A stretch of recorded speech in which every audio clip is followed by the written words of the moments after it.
মন্ত্রিসভার সিদ্ধান্তকে ধন্যবাদ জানিয়ে ত্রিপুরা প্রদেশ বিজেপির সাংবাদিক সম্মেলন। Bureau report, Tripura news 8। সকল মিডিয়া বন্ধুদের আন্তরিকভাবে স্বাগত জানাই আজকের এই সাংবাদিক সম্মেলনে। আমার সঙ্গে উপস্থিত রয়েছেন ত্রিপুরা প্রদেশ বিজেপির মাননীয় সাধারণ সম্পাদক ভগবান চন্দ্র দাস মহোদয়, উপস্থিত রয়েছেন মিডিয়া ইনচার্জ সুমিত সরকার মহোদয়। তো আজকের এই সাংবাদিক সম্মেলনে গতকাল ক্যাবিনেটের কয়েকটি বিষয় এবং তার সঙ্গে প্রাসঙ্গিক কিছু বিষয় নিয়েই আপনাদের সঙ্গে কথাবার্তা বলা। গোটা রাজ্য ভয়াবহ বন্যার কবল থেকে এখনো সম্পূর্ণরূপে বেরিয়ে আসতে পারেনি এবং এই বন্যায় হাজার হাজার মানুষ বা লাখো লাখো মানুষ কোনো না কোনোভাবে ক্ষতিগ্রস্ত হয়েছেন। কিন্তু তারপরেও ভারতীয় জনতা পার্টির সরকার,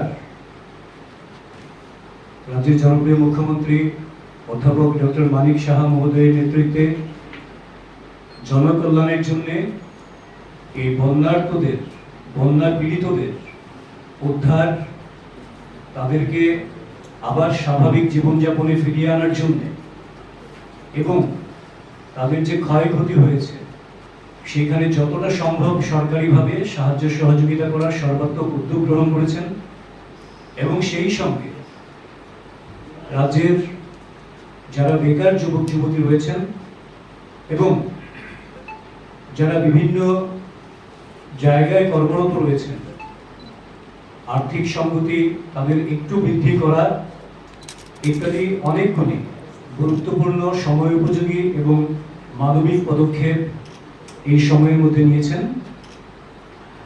তো সেই বিষয়ে বলার আগে আমরা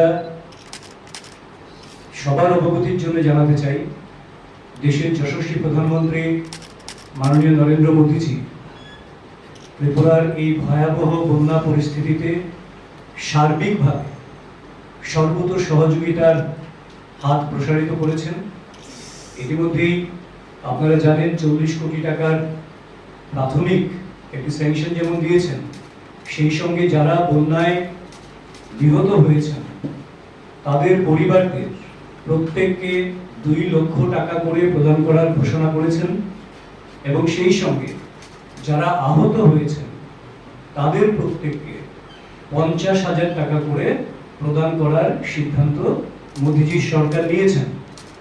সেই সঙ্গে ইতিমধ্যেই কেন্দ্রীয় পর্যবেক্ষক দল ত্রিপুরার বিভিন্ন প্রান্ত সফর করে ত্রিপুরার বন্যার ক্ষয়ক্ষতির নিরূপণ করেছেন, মাননীয় মুখ্যমন্ত্রীর সঙ্গে বৈঠক করেছেন এবং আমরা আশা করি খুব শীঘ্রই কেন্দ্রীয় সরকার ত্রিপুরাকে এই ভয়াবহ বন্যার থেকে, তার যে ক্ষতি হয়েছে তার থেকে যত দ্রুত সম্ভব ত্রিপুরাকে মূল স্রোতে তুলে আনার জন্য ব্যবস্থা গ্রহণ করবেন, সেটা আমরা আশাবাদী এবং তার জন্য আমরা দেশের যশস্বী প্রধানমন্ত্রী নরেন্দ্র মোদীজিকে এবং গৃহমন্ত্রী অমিত ভাই শাহজিকে আমরা আন্তরিকভাবে অভিনন্দন জানাই, কৃতজ্ঞতা জানাই যেই দ্রুততার সঙ্গে ওনারা পদক্ষেপ গ্রহণ করছেন।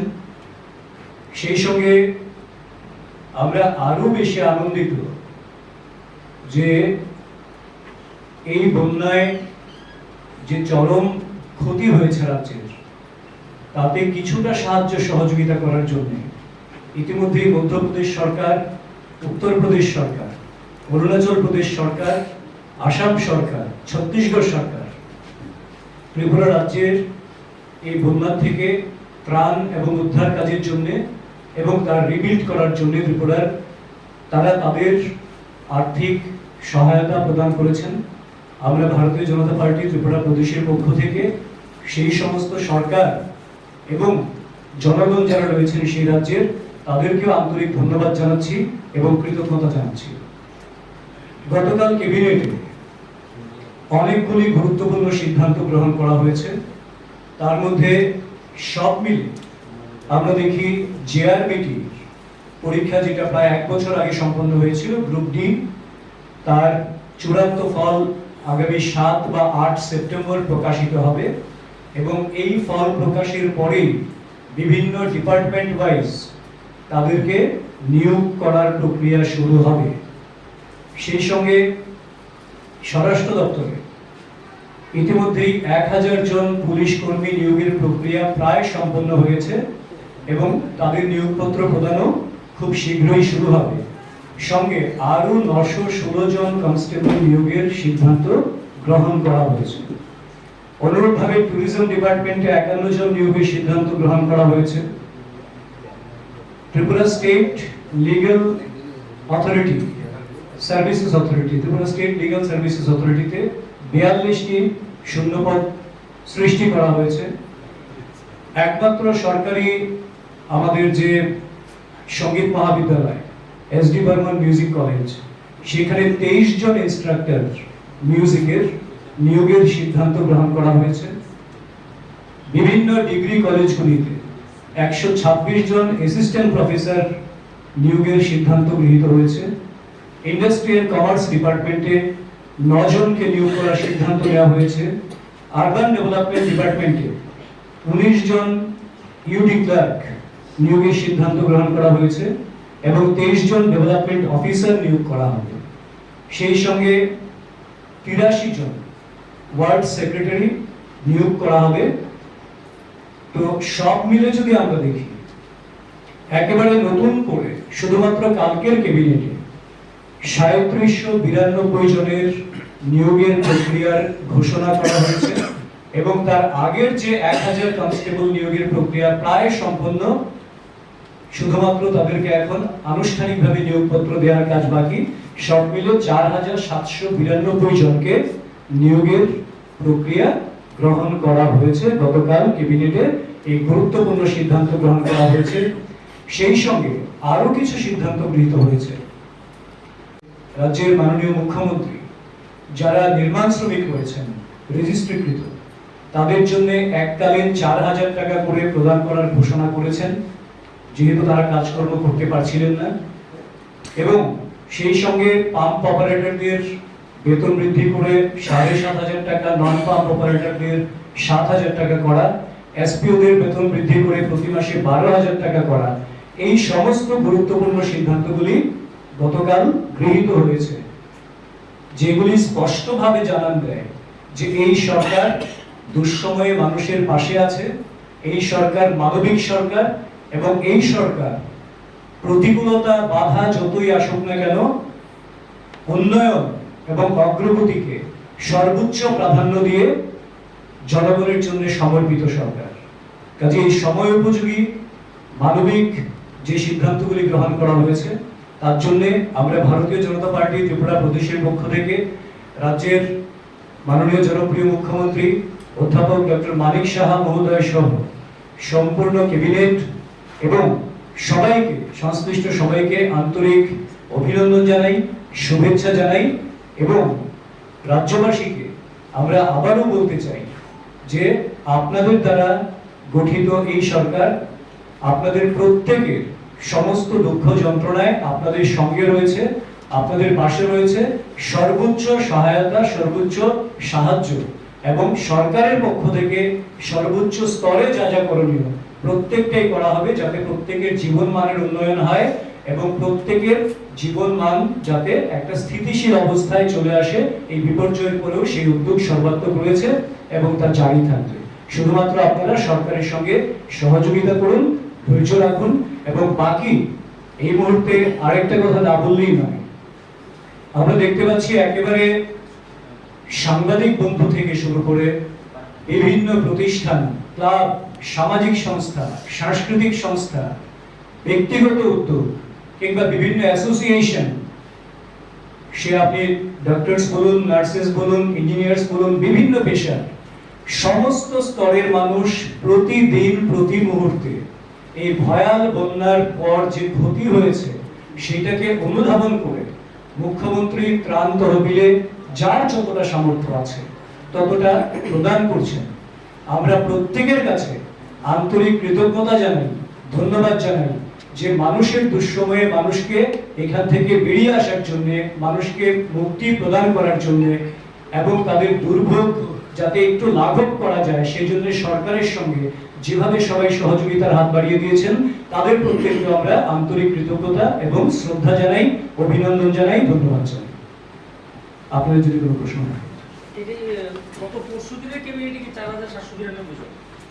না, 3792। তার আগে যে 1000 কনস্টেবলের নিয়োগ অলমোস্ট সম্পন্ন হয়ে রয়েছে, মানে প্রক্রিয়া শেষ প্রায়, যাদের নিয়োগপত্র ছাড়া হবে সেটা মিলে 4792। গত পরশুর ক্যাবিনেটে 3792। 3792। মন্ত্রী সুশান্ত চৌধুরী প্রেস মিটে কিন্তু আপনি অনেক ডিপার্টমেন্টের কথা বলেছেন যেগুলি উল্লেখ করেনি। হ্যাঁ স্টেট লিগ্যাল সার্ভিস, ইন্ডাস্ট্রি, এগুলি উল্লেখ করেনি। হ্যাঁ, হয়তোবা সেটা পরে করবেন। হ্যাঁ হতে পারে সেটা। ধন্যবাদ আপনাকে এই প্রশ্নটা রাখার জন্য। আমি বলছি, কিন্তু ভারতীয় জনতা পার্টি খুবই এটা শৃঙ্খলাপরায়ণ পার্টি এবং যথেষ্ট পরিমাণে এখানে অনুশাসন রয়েছে। এবং আমরা যারা ভারতীয় জনতা পার্টিতে কাজ করছি বা আমরা সদস্য হিসেবে আছি, আমরা প্রথমেই দলের শৃঙ্খলা এবং দলের যে বিচারধারা সেটাকে প্রাধান্য দিই। ভারতীয় জনতা পার্টি যেদিন থেকে তার সৃষ্টি হয়েছে বা জনসংঘ যেদিন থেকে সৃষ্টি হয়েছে সেদিন থেকে কিন্তু আজকে পর্যন্ত ভারতীয় জনতা পার্টি সেই জায়গাতে রয়েছে। সদ্য সমাপ্ত হওয়া রাজ্যের ত্রিস্তর পঞ্চায়েত নির্বাচন, যে নির্বাচন গ্রামীণ এলাকার জন্য একটা গুরুত্বপূর্ণ নির্বাচন, আমরা এককভাবেই সব পার্টিতে প্রার্থী দিয়েছি এবং আমাদের প্রার্থীরা জয়ী হয়েছে এবং আমরা শেষ পর্যন্ত পঞ্চায়েত সমিতি এবং জেলা পরিষদ গঠন করতে আমরা সক্ষম হয়েছি। তো ইতিমধ্যে আমাদের সবকটি পঞ্চায়েত এবং পঞ্চায়েত সমিতি শপথ গ্রহণ অনুষ্ঠান সম্পন্ন হয়েছে জেলা পরিষদ। যে বিষয়টা আপনারা বলেছেন, তো আমরা আমাদের রাজ্যস্তরীয় একটা টিম রয়েছে, যারা এই টিম মিলেই কিন্তু এটা বিচার বিশ্লেষণ করে প্রধান এবং উপপ্রধান সিদ্ধান্ত নেওয়া হয়েছে এবং আমাদের জেলা স্তরের নেতৃত্বরাও সেখানে ছিলেন, তাদের উপস্থিতিতেই এটা সিদ্ধান্ত নেওয়া হয়েছে। আমাদের যারা বিধায়ক মন্ত্রীরা ছিলেন সর্বসম্মতিক্রমে সেটা হয়েছে। তারপরেও এটা অস্বীকার করার মধ্যে কিছু নেই, এক দুটা জায়গাতে সামান্য একটু তারা স্থানীয়ভাবে প্রতিক্রিয়া তারা করেছে বা আমরা দেখেছি সেটা। সেই জায়গাতে দল কড়া পদক্ষেপ নিয়েছে এবং আগামী দিনে যদি এই ধরনের কোনো বিষয় উঠে আসে বা কেউ করে তার ব্যবস্থা নেওয়া হবে। ইতিমধ্যে আপনারা জানেন আমাদের গোলাঘাটি মণ্ডলের সাধারণ সম্পাদক যে রয়েছে সঞ্জিত নামে, তাকে আমাদের মাননীয় রাজ্য সভাপতি শোকজ করা হয়েছে বা অন্যান্যদেরকেও এইভাবে দলীয়ভাবে তাদেরকে শোকজের ব্যবস্থা নেওয়া হয়েছে। এটা দল কোনো অবস্থাতে সেটাকে বরদাস্ত করবে না এবং মানবে না। দল সঠিকভাবেই পদক্ষেপ নেবে সেই ব্যাপারে, কারণ দলের শৃঙ্খলা আগে, দল সর্বোপরি, তারপরে আমরা সবাই দলে। সুতরাং দল সেই ব্যাপারে কঠোর মনোভাব নিয়েই রয়েছে।